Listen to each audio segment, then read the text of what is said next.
How are we in 2026, the modern day digital age? And now is the time where more than ever, it's cool to not even try. People are okay with just being a loser. And I don't mean losing in the way like you didn't win. We all take our losses, right? I'm talking about being completely okay with not trying. Almost being proud of the fact that you don't care about anything, don't want anything, don't believe anything is going to work out anyway. So why even bother? And I don't know. Maybe I'm just getting older. I'm 33 now, but that shit does not appeal to me anymore. Because I remember being younger and going through those little phases where you're trying to figure out who you are, and maybe you're rebellious for no reason, or maybe you don't want to participate, or you think everything is stupid. That's adolescence. I feel like you're supposed to be a little confused, but usually, if you had decent adults around you, somebody was trying to put you in something. My parents put me in sports, allowed me to be in band. Other people enjoyed drawing. Others were obsessed with computers. You had theater kids, skaters, emo kids, nerds, whatever. And even growing up, even the outcasts had something. And that's where I'm getting at. You might have hated school but loved playing guitar. You might have sucked at sports but could draw your ass off. Maybe you weren't popular but had 3 friends who liked the same exact weird shit that you did. There was something that gave you a little bit of identity outside of I hate my life. And now I see grown people almost wearing their hopelessness like it's a personality trait. And I'm like, dude, do you actually feel this way? Or have you just been feeling this way for so long that you don't know who you'd be without it? Because those are 2 different problems.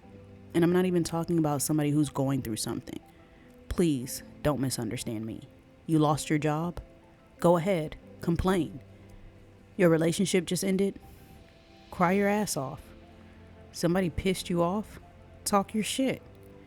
You worked your ass off for something and it didn't happen? It's okay to be mad. I'm not about to sit here playing Palworld telling grown people they're never allowed to feel bad.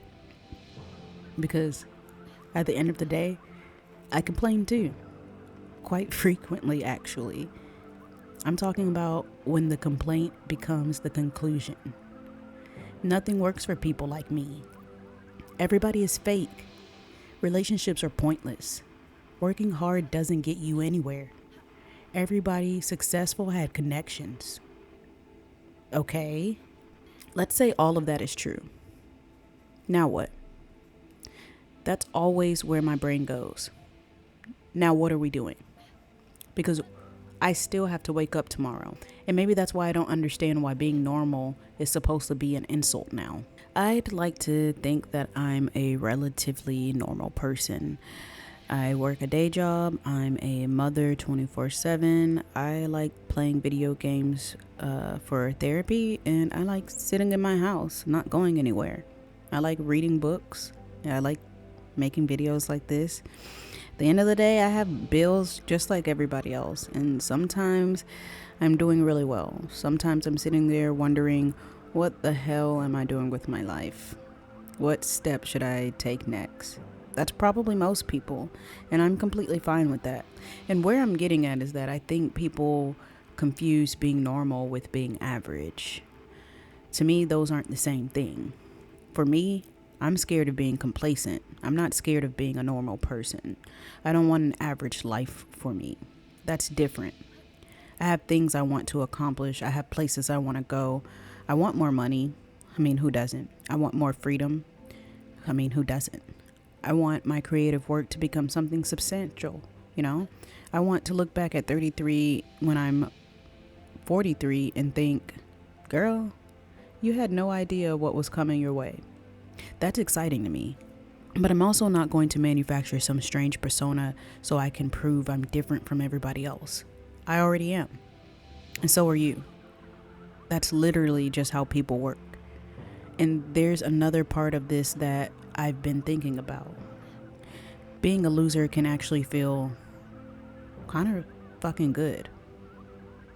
For real though. Hear me out for a second. Not the actual result of losing. Losing feels terrible. I'm talking about accepting the fact that you're going to lose. It's inevitable.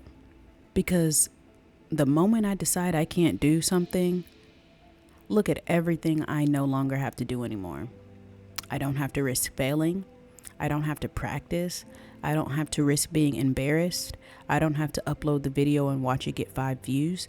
I don't have to apply and possibly get rejected.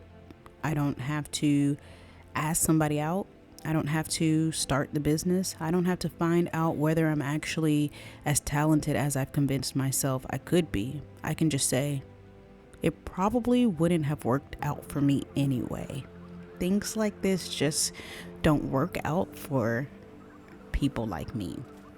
And immediately get relief from that. That's comfortable as hell. Winning, on the other hand, winning can be miserable. And that is something adulthood has taught me. I used to think winning felt good and losing felt bad. Simple. No. The result of winning feels good. The process can feel like absolute shit. You can be actively changing your life and feel like nothing is happening. You can be doing everything right and still be tired. You can be disciplined and still question yourself. You can be closer than you've ever been and have absolutely no idea. That's what makes quitting so tempting, because quitting gives you something the process doesn't always give you. An immediate answer. It's over. You don't have to wonder anymore. And I've experienced this with growing my YouTube channel. Honestly, there are days where I'm creating, editing, packaging, uploading, and then nothing. 2 views, 6 views. Okay. Wonderful. I spent how long making that? And I've decided what that means. Does it mean nobody cares? This isn't going to work? Or does it mean that one didn't work? What am I making next? Neither answer changes the 6 views. It changes me. That's the difference. And I think that's why I have a problem with making failure an identity. Because failing at something is an event, right? Being a failure is a conclusion you make about yourself. And those are not the same thing. I can lose today without deciding I'm a loser. I can be broke without deciding I'll always be broke. I can be lonely without deciding nobody will ever love me. I can hate my current circumstances without deciding my entire life is terrible. There has to be some room between this sucks and everything sucks. Because once everything sucks, what exactly are you supposed to be reaching for? And I see this with entertainment too. We've always liked mess, trash television. I grew up watching reality TV with my parents in the living room. So I'm not going to sit here pretending this generation invented watching people act crazy. We absolutely watched Flavor of Love. Okay, I'm done. Let's behave. But watching some of the Bluefuss and Krishan stuff right now, and having content appear that you didn't ask for, but you click on out of curiosity. Sometimes I'm wondering how many people watching actually like these people. We have so many people hate watching content these days and not actually watching, with pure interest. I can get watching with curiosity. What's this? Why was it recommended to me? But knowing you don't like something, or knowing it's not you and you click to watch anyway, I don't know. Because you'll see somebody say, I cannot stand her, then proceed to tell you everything she's done for the last 6 months. Sweetheart, you might just be a fan, an angry fan, but you are tuned in. And that's what interests me, because people will repeatedly consume something that makes them angry and then wonder why everything feels irritating in their life. You've spent 4 hours irritated, voluntarily. At some point, I have questions, and I have to check myself with this too, because I'm not above it. There are things I will click knowing damn well that they're probably going to annoy me. And once they do, I'm out of there. Then halfway through, I'm like, why am I watching this? Like I said, I'm out of there. Nobody made me come in here. So sometimes I genuinely have to ask myself, what am I feeding my mind today? Not because everything needs to be positive. God, no. That would annoy me even more. I mean, yes, I constantly tell my son to be positive as an 8-year-old. But am I 100% positive 100% of every day? No, I am not. I don't want to hear affirmation 17 hours a day, even though I wake up and start my day with some. I'm not on it all day, even though I do affirm things to myself, even though I do affirm thoughts to myself throughout the day. It's just not all day, every day. But here's the thing. Sometimes we want mess. Sometimes we want to complain. Sometimes I want to play Call of Duty. Sometimes I want to play Palworld. Today, I'm actually missing college football 27. Shoot. I gotta have a balance.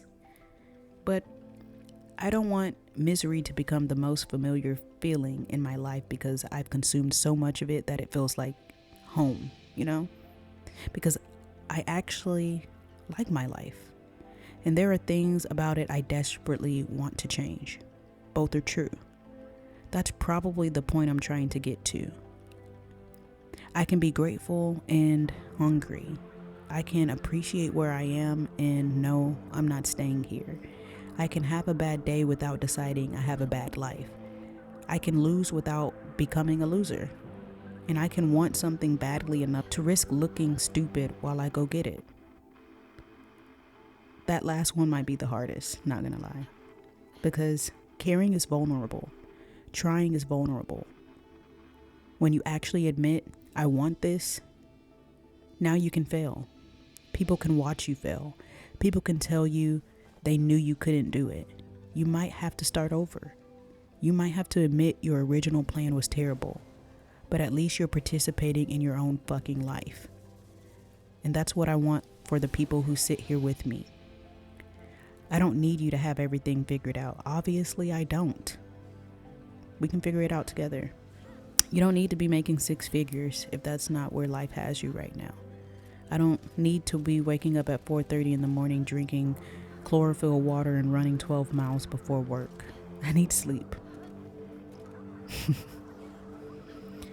I just don't want you giving up on yourself and then finding a philosophy that makes giving up sound profound. That's different. If you're tired, rest. If you're lost, be lost for a minute. Nobody really knows what the fuck they're doing, honestly. If you're hurt, take some time to heal. But don't start confusing the season you're in with the person that you are. Because sometimes loving yourself is comforting yourself. And sometimes loving yourself is being able to look at yourself and say, come on. You know you want this. You know you want more than this. Not because your life isn't valuable right now. Not because you're behind. Not because everybody else is doing better than you. But because you know yourself. You know when you're genuinely exhausted. You know when you're making excuses. You know when something isn't right for you. And you know when you're scared. You know when you've changed your mind. And you know when you're pretending you never wanted it because you don't think you can have it. Nobody on YouTube can answer that for you. I definitely can't. But you can. So no, I don't think losing makes somebody a loser. I don't think being normal makes somebody average. I don't think struggling means you're doing life wrong. I think the dangerous part is getting so comfortable with disappointment that you stop expecting anything from yourself. Because there's still something you want. I know there is. You wouldn't even feel frustrated if there wasn't. That's the internal you wanting you to challenge yourself. There's some version of your life that keeps bothering you because you know you haven't completely let it go. Good. Maybe don't. Maybe caring isn't embarrassing. Maybe trying isn't corny. Maybe, just maybe, being hopeful doesn't make you naive. Maybe you're allowed to want a beautiful, normal, weird, successful, peaceful, and exciting life. Whatever that may look like for you. And maybe you don't have to pretend you don't care just because caring means you might get hurt. I'd rather take the chance because I know what happens if I keep going. And if you've been sitting here this whole time really listening, I have a feeling you do too. So keep that part of you alive. I appreciate you for being here. I love you. I'll sit with you in the next one. Peace.